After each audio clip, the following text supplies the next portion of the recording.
Good morning, all the students.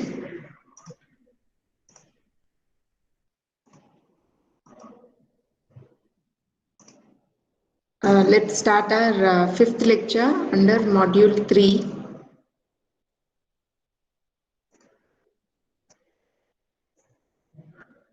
In the previous session, we have seen how to visualize the hypothesis space and how to derive the gradient descent rule.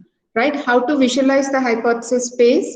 We should represent it as a parabolic shape, where the weights somewhere here on the parabola are away from the global minimum. Means if the weights what are considered at these points, they give large prediction error, but as you proceed towards the global minimum, here the prediction accuracy will be quite high. Means the prediction error will be very low. Prediction accuracy is high at this point. That is why we call it as global minimum. Global minimum error. Okay. In terms of error, we call it as global minimum. Somewhere here, if we consider the weights, it is away from the global minimum. So the prediction error will be very high. But as it approaches the global minimum, by adjusting the weights and also the learning rate, initially the learning rate will be higher, but as it approaches the global minimum, it should be careful to reduce the learning rate and see that it will not overshoot the global minimum. It will not miss the optimal solution. Okay, so initially the prediction errors, though they are very high with the weights, slowly the weights will be iteratively adjusted. At each iteration, the weights will be adjusted towards achieving lesser prediction error and reach a global minimum error where the prediction error is very, very low. Right? So that is why this surface is represented like a parabola. If you represent it with a straight surface, there will be lots of global minimum, but that is not our solution, right? Our solution is to find the single best hypothesis, not multiple best hypothesis. That is why rather than using a straight picture, we are using a parabolic shape here. Okay, and we also have seen the derivation of gradient descent rule by dou E by dou Wi. Okay, this Wi contains W0, W1, W2, means you are trying to find out what is the effect of each of these weights on the error to reduce the error. Dou E by dou W1, dou E by dou W2, you are partially differentiating this error measure. Error measure means prediction error. Prediction error means the difference between what target label the training example has and what is predicted. Okay, the difference is called as this prediction error. Now, when you're differentiating this prediction error with respect to these weights, you will be able to study the effect of those weights, changing those weights. What is the effect of those weights on the error measure? Okay, that impact you are trying to study by the derivation, by applying the derivation. Because you are studying multiple parameters effect on the error measure, you are using partial derivation. If you study the effect of one single parameter on the error measure, then we can use complete derivation, means full differentiation. But here we are using only partial derivative because you are trying to study the effect of W1, W2 and so on, multiple variables, multiple quotients on the error measure. Okay. Now let us see what is stochastic approximation to gradient descent and how it is different from gradient descent rule what we have learned in the previous class. I have made this class very short, so concentrate students. I will not take too much time before the lunch break. Just concentrate. It will be easily understandable. Gradient descent is an important general paradigm for learning. Correct? The model learns from the training examples, each time adjusting its weights in order to reduce the prediction error. That is how we understood a gradient descent. Gradient descent is reducing the or adjusting the weights in order to reduce the error. Descent means reducing something, reaching towards minimum of something. What is the minimum of something here? It is minimum of the prediction error. Okay, gradient descent is the amount of change that has to be made, to the weights in this case, in order to reach the minimum prediction error. Okay, so in this way it is starting from maximum point where the prediction error is very high, but slowly it is trying to reach this global minimum where the prediction error is the lowest. Okay, so the model is making changes to the weights each time in each iteration in order to reduce the prediction error. So it is trying to make some changes to reduce something, that is called as gradient descent. This is an important general paradigm for learning by the machine learning models. Now it is a strategy for searching through a large or infinite hypothesis space. You doesn't know what is the global minimum. The model doesn't know what is the global minimum. In that case, it has to reach as blindfolded model to the global minimum. And sometimes the hypothesis space may be infinite or large.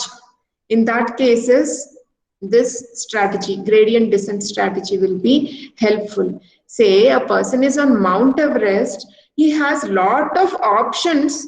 He is on the tip of Mount Everest. He has lot of options to climb downhill to reach the foot of the mountain, right?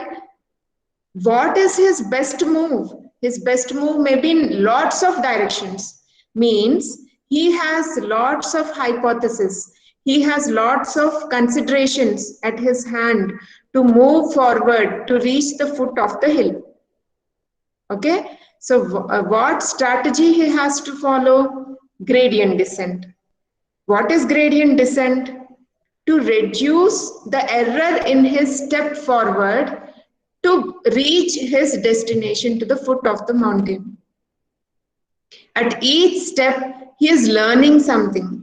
Means where there is more inclination, where there is more slope, in that way, if he walks, he can reach the foot of the mountain faster. Okay, so he is trying to find out his local best move to reach his global best goal. That is the global minimum in our case. Model is trying to consider local best minimum in order to reach towards its global minimum. Means locally it is trying to reduce the prediction error, and in that way proceeding further to reach the global minimum where the prediction error of the overall training examples is very, very low. Okay, so it is trying to find out over all the training examples, not one single training example. It is considering every training example's error to find out what is the prediction error over all the training examples and trying to minimize that prediction error. Right? It is a strategy for searching through a large or infinite hypothesis space that can be applied whenever the hypothesis space contains continuously parameterized hypothesis. Continuously parameterized hypothesis means if it has numerical values. For example, the weights in a linear unit. What is a linear unit? W1x1 plus W2x2 plus W3x3. These are called linear units because there is no exponential value in this. If I say W1x1 square plus W2x1 cube plus W3x1 to the power of 4, in that case I call it as non-linear unit or polynomial unit. Okay, so this is not our consideration now. We are trying to just talk about linear units. Okay, linear unit is combination of linear parameters w1 x1 w2 x2 and so on. Okay, so the hypothesis space, if the hypothesis space contains continuously parameterized hypothesis, that is the weights in a linear unit, and the error can be differentiated with respect to those hypothesis parameters w naught to wn. In that case, it is this gradient descent will be useful. Okay, you understood this clearly? The hypothesis space contains continuously parameterized hypothesis.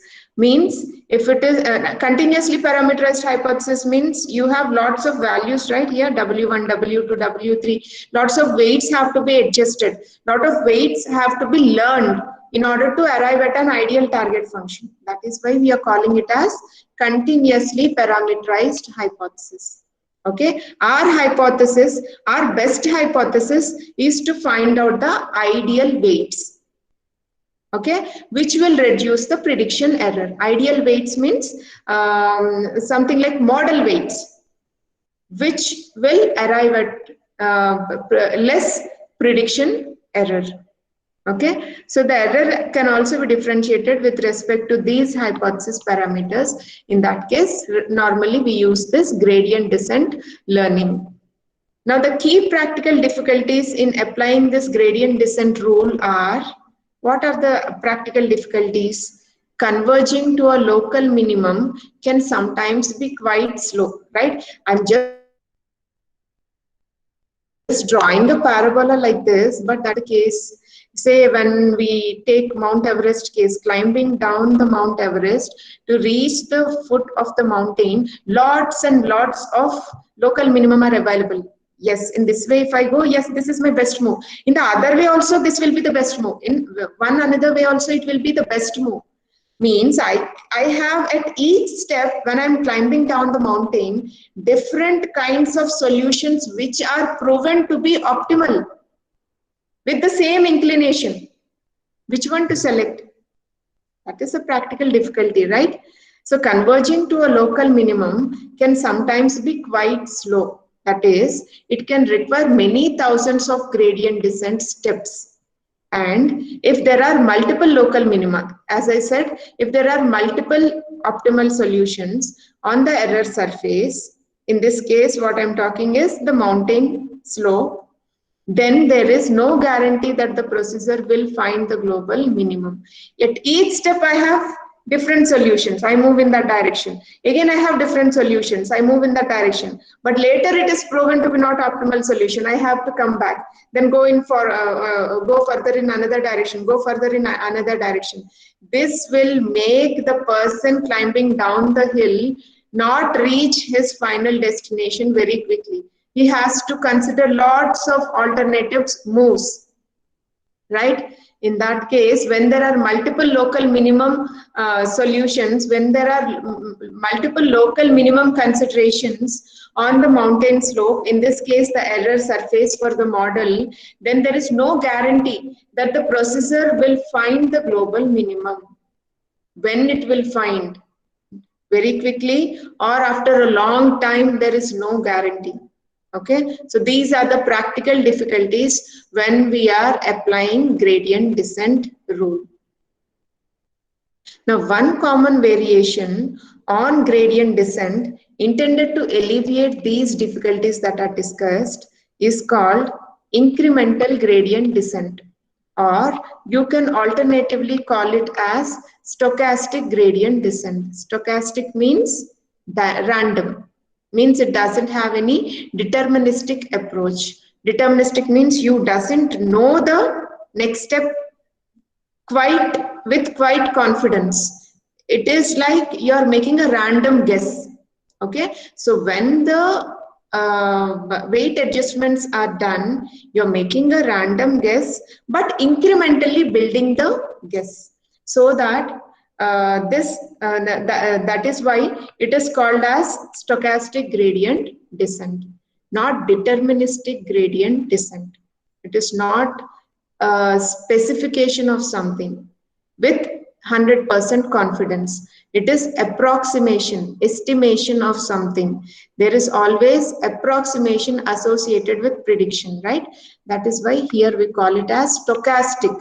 Stochastic means estimation, random guess, which may not be 100% correct.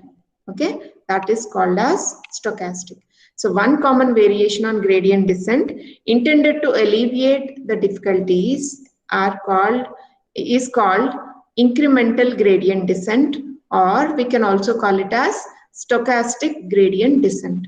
Now let us consider this equation, what we have framed in our previous class. Delta Wi means the change that has to be made to the weight in its next iteration in order to reduce the prediction error. How is it calculated?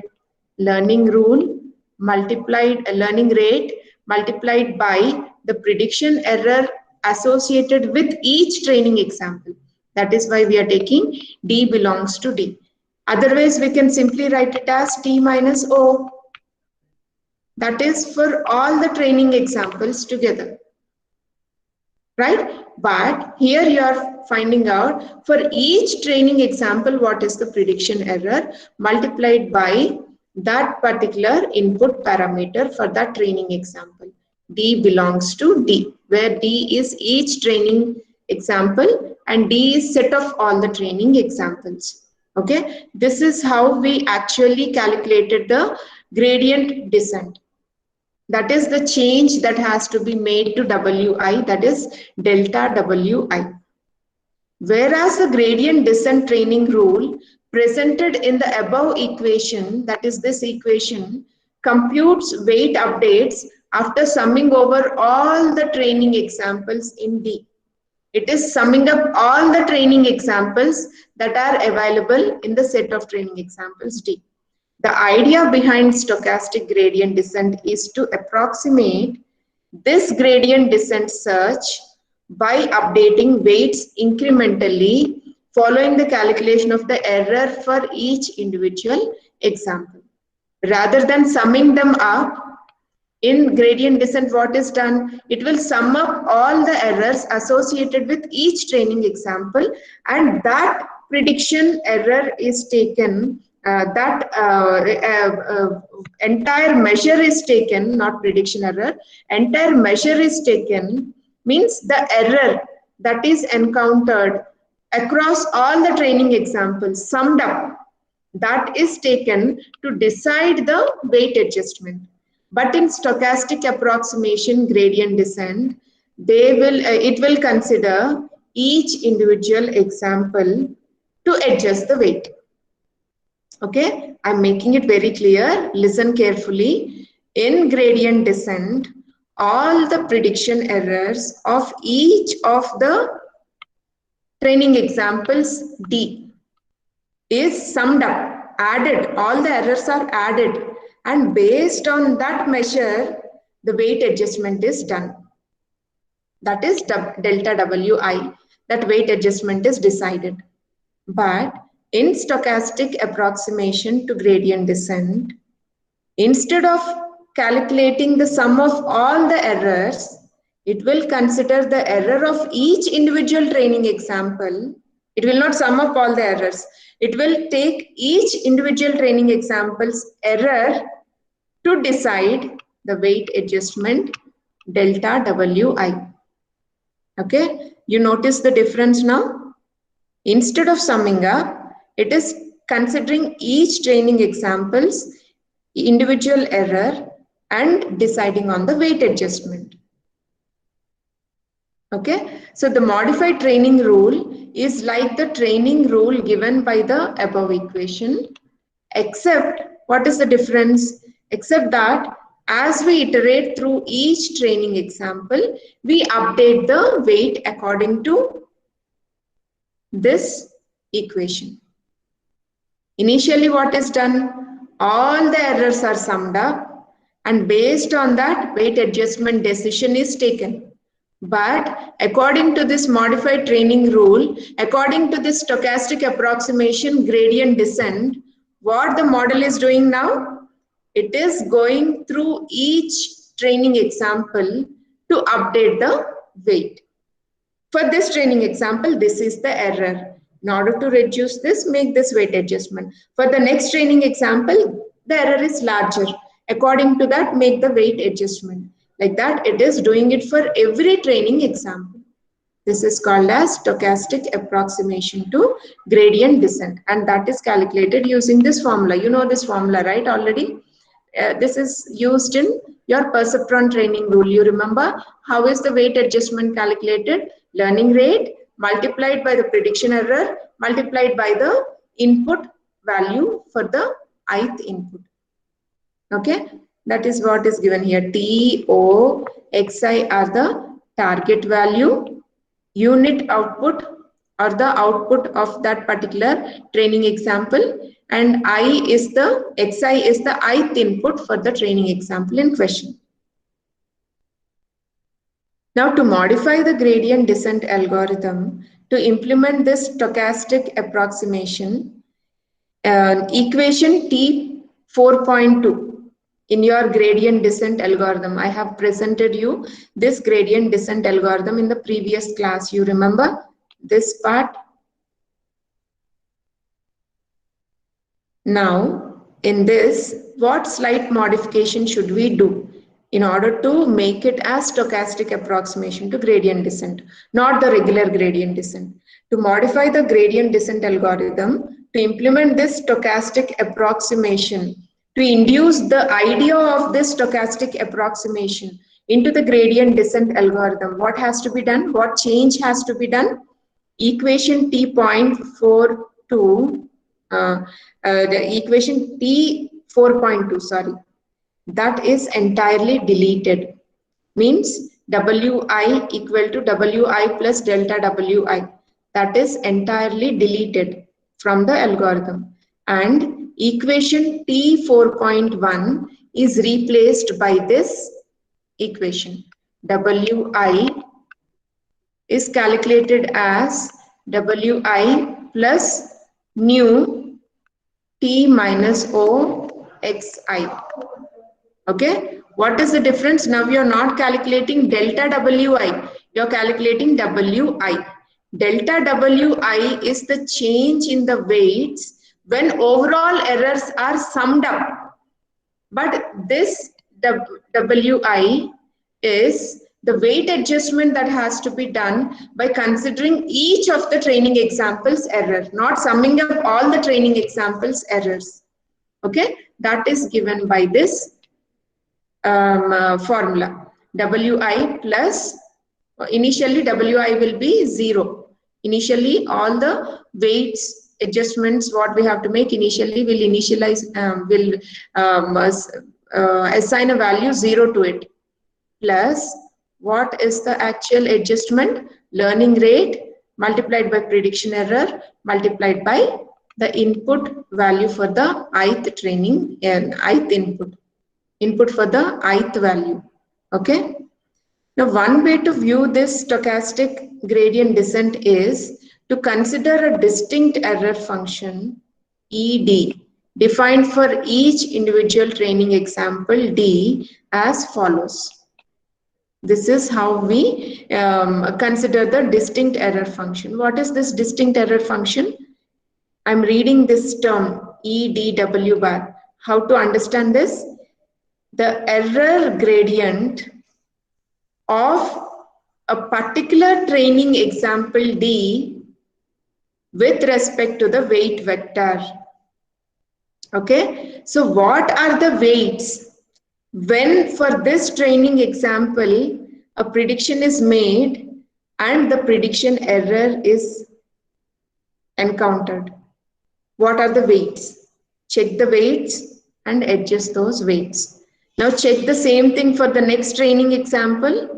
What are the errors associated with that training exam? What are the weights associated with that training example? What is the error that is encountered? See the error, adjust the weights. What you're doing here, for each training example, you're considering the prediction error and adjusting the weights. But in gradient descent, what you have done, you have summed up all the errors, all the prediction errors of the training examples, and then adjusted the weights.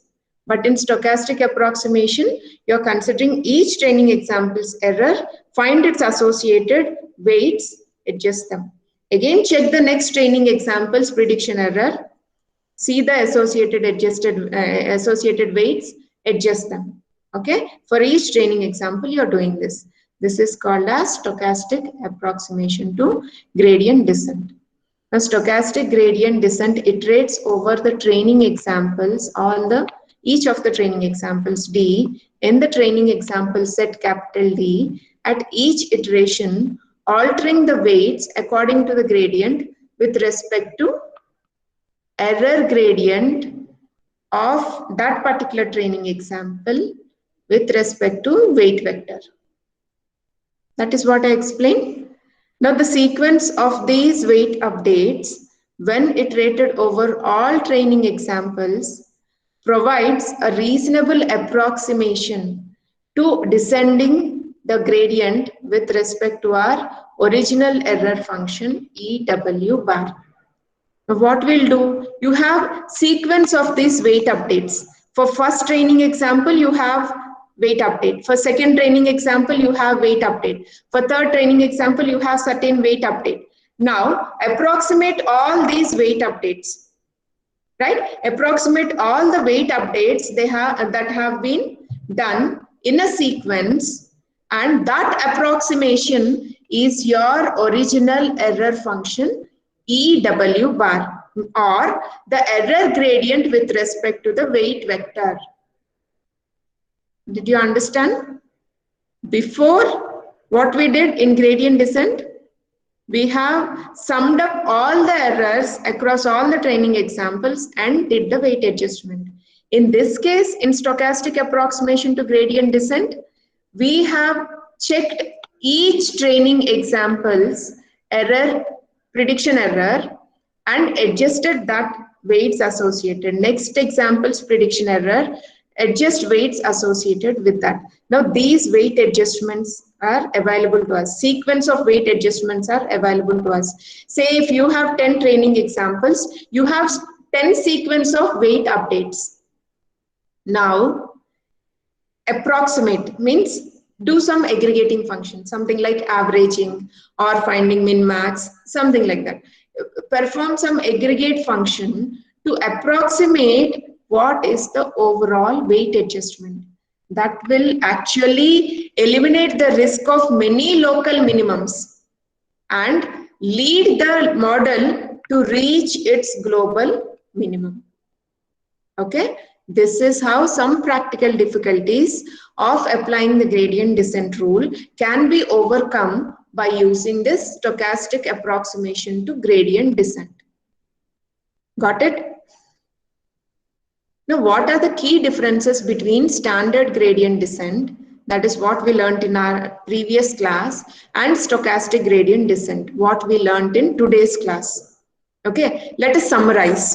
What are the key differences? In standard gradient descent, the error is summed over all examples before updating the weight. You know that by using sigma function. Whereas in stochastic gradient descent, weights are updated upon examining each training example, right? Each training example is examined, weight adjustment is done, another training example is examined, weight adjustment is done, that sequence of weight updations are taken, approximation is applied over all those sequential updates, and you will get a final error measure or error gradient with respect to the weight vectors. Okay, if you're not comfortable with these terms, error gradient, weight vectors, linear elements, linear equation, refer to the previous videos. I have sufficiently repeated the basic terminologies again and again, but still if you have a doubt, you can refer to the previous videos, or if you don't want to waste your time searching through the videos, you can message me. I'll clearly explain by calling you. Okay? Do not sit with doubt in the class for the next topics, because that will actually, those are coming up topics are very complex enough. But if you understand these basic elements, it will be very easy for you to understand the back propagation algorithm, right? So what is the main difference? In standard gradient descent, the error is summed over all examples before updating the weights, whereas in stochastic gradient descent, weights are updated upon examining each training example. This is what I have been repeating again and again from the beginning of this class. Okay. Now, summing over multiple examples in standard gradient descent requires more computation per weight update. Summing over multiple examples in standard gradient descent requires more computation per weight update step. Right? Every time the weights are updated in the standard gradient descent, it is trying to sum up all the prediction errors and trying to adjust the next weights. That involves lots of computation, right? Summing up, squaring the errors, summing up the errors, halving the, making that particular error into half. All this takes lot of computation. On the other hand, because it uses the true gradient, but what is the advantage with standard gradient descent is it uses the true gradient. True gradient means the overall prediction error. Standard gradient descent is often used with a larger step size, that is the learning rate, per weight update than stochastic gradient descent.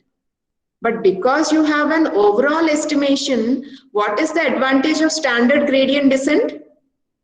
It can use larger learning rates. It can use larger step sizes, at least in the initial stages, so that it can arrive at global minimum solution as quickly as possible. It will not delay the process. But stochastic gradient can't use larger steps. Why? Because it doesn't know what is the overall prediction error. It just considers prediction error with each and every training example. That is why it should be careful while using larger learning rates when compared to standard gradient descent. Okay. Now, in cases where there are multiple local minima with respect to error gradient of weight vectors, stochastic gradient descent can sometimes avoid falling into these local minima, right? That is our objective actually. That is a driving force. That is the reason where we have formulated our stochastic gradient descent over this standard gradient descent. Okay, so that is being highlighted here in this point. In cases where there are multiple local minima with respect to the error gradient of weight vectors, stochastic gradient descent can sometimes avoid falling into this local minima. The model will not adjust with the local minima because it uses various error gradients of each training examples rather than overall set of training examples. That is delta EW bar. It is using every training examples error gradient rather than using the overall training examples error gradient to guide its search. So it will avoid or it will save the model to fall into this local minimum and adjust with that local minimum, thinking it as the best hypothesis, which is not actually the best hypothesis, because global minima is the best hypothesis. Local minima are not best hypothesis. Local minima should guide a model to arrive at global minimum. Local minima is here also it will get the best solution. Here also it will get the best solution. But that is local minima. It will reduce the prediction error at that particular point, but it is not reaching the overall reduction in the prediction error. This stochastic gradient descent will take care of not falling into the trap of this local minima, and it will guide the model to reach this global minimum. That is where the prediction error is lowest possible. Okay, and that is the use of stochastic gradient descent. The practical difficulties that we encounter in standard gradient descent, like adjusting with local minima, can be overcome by using stochastic gradient descent, because it uses the error gradient of each training example rather than overall training example sets error gradient. Got it? Error gradient means error, simply error. Okay. Now in the next class, we'll start learning about multi-layer networks and the backpropagation algorithm. Before going to backpropagation algorithm, we need to understand what is a differentiable threshold unit and the backpropagation algorithm further. Okay. Today I have a quiz. I'll write the question here. What is the main difference between gradient descent and stochastic gradient descent? Can anybody answer? Only this point. Yeah, yes, student. Ma'am, gradient descent takes overall sum of all the errors and it will Very calculate. good. And the stochastic, that one is take the particular each and every element and then it will Each and calculate. every, not element. Each DT. and every something. I don't know. Training example. Yes, ma'am. Okay. Each and every training examples, error value will be considered. Got it? And then weight will be updated. Yeah. Very good. Now, can anybody read this? This is your second question.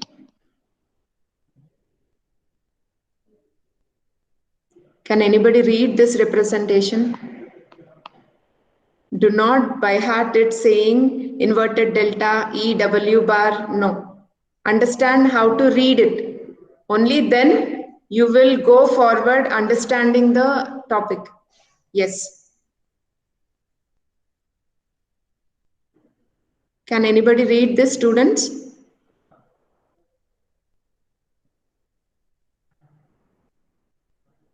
It is error gradient with respect to the weight vector W bar. What is W bar? Can you tell me? What will be there in this W bar? What elements do you have in this weight vector W bar?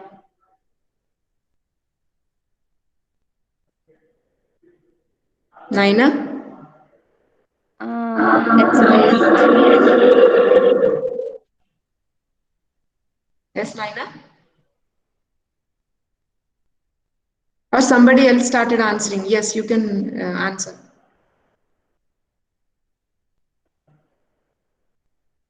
Come on. Who started answering?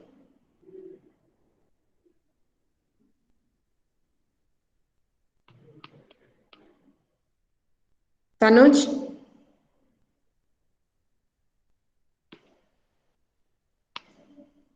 Murugesh?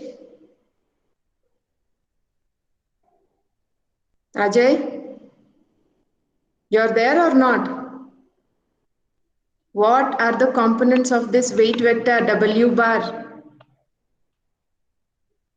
W0, W1, W2, and so on up to Wn. These are all individual weights or elements in this weight vector W bar.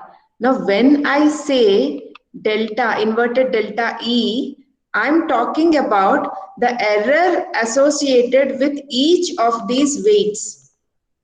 Means the prediction error that each of these weights lead to. Using this set of weights, you're getting a certain prediction error. Using a different set of weights, you get a different prediction error. Now, overall, all the training examples, you will get this error gradient. This is called as error gradient with respect to the weight vector. Did you understand? Now, when I say delta E d of W bar, I'm not talking about overall error. I'm talking about error of a particular training example's prediction with respect to the weight vector W. Means using these weight vectors, using this set of weights, a prediction error is obtained on this training example. Means this training example has some estimation 35, but it has predicted as 34. So this prediction, this error gradient over this set of weights, means using this set of weights, it has come up with this error 1 with respect to this specific training example D. Okay, this is how you need to read this term, error gradient with respect to the weight vector. Error gradient with respect to weight vector for a specific training example D, like that. Okay. Any doubts still here, students? No, ma'am. Is the topic clear? Yes, ma'am. Good. Students, just go through the textbook once. For exam, you will have second and third chapters completely. And in the fourth chapter, whatever topics we cover till before the exams, you will have for the exam. Okay, I think first 2 topics can be covered in fourth chapter also. So till there, you'll have for the exams.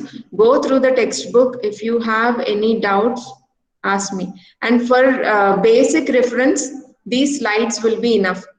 The slides can be taken as it is for preparing your notes. Okay, I haven't made them too complex. So for presenting the basic answers, that will be enough. But to get deeper knowledge, I always suggest to refer the textbook. Okay, we'll meet in the next class.